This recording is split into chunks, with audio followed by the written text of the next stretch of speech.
There's something about driving through the countryside, something freeing. It doesn't matter whether it's in Japan, Bosnia, or even the Philippines. When you have nothing but the open road in front of you, and you're surrounded by grass so green that it hurts your eyes, it's a little taste of freedom.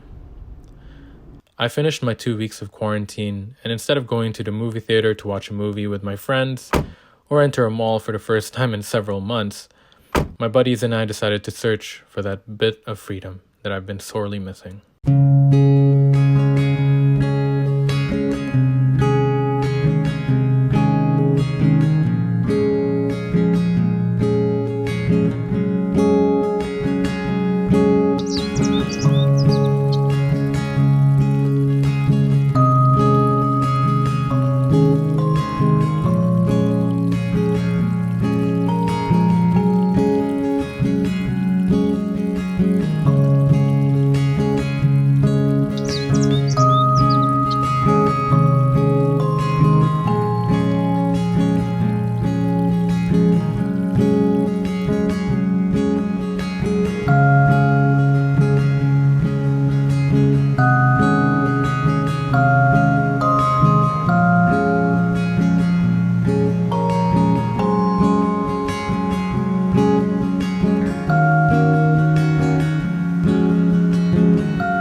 I'll be the first to admit that I'm not very big on nature.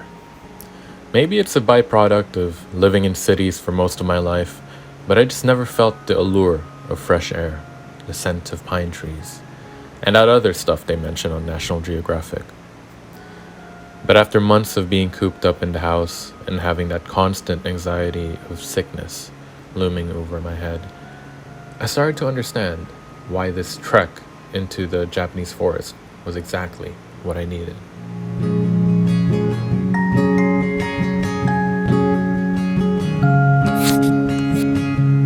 So it's my first month back in Japan. I just finished my 2-week-long self-quarantine or self-isolation or kakurisuru, whatever you want to call it. And we decided to be one with nature because everyone knows me.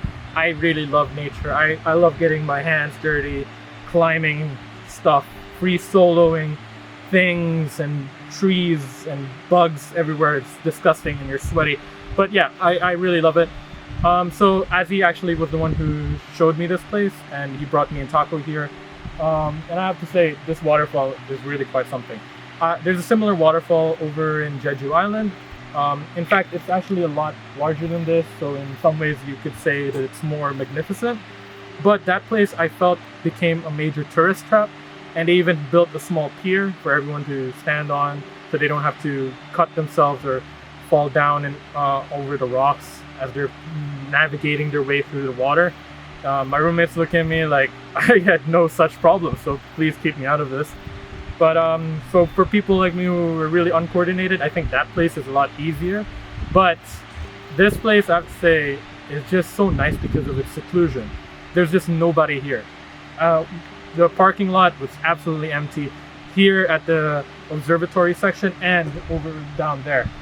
I will have to say it's a bit difficult to go down there, but I think it's genuinely worth it. If you're in Japan and you're near this area, it's definitely worth going to. So the place is called Fukino no Taki in Japanese, or in English it would be called Fukino Falls.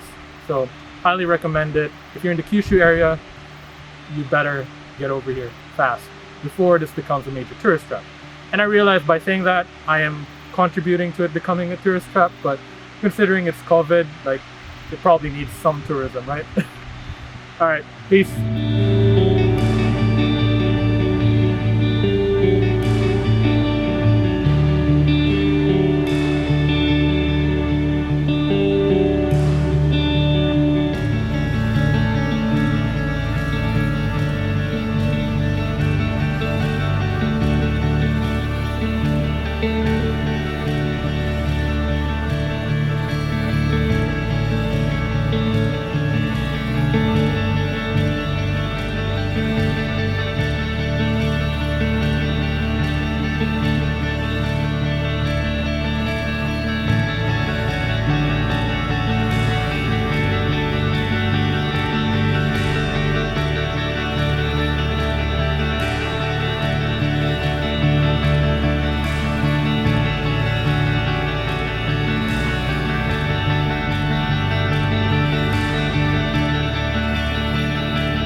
Bye.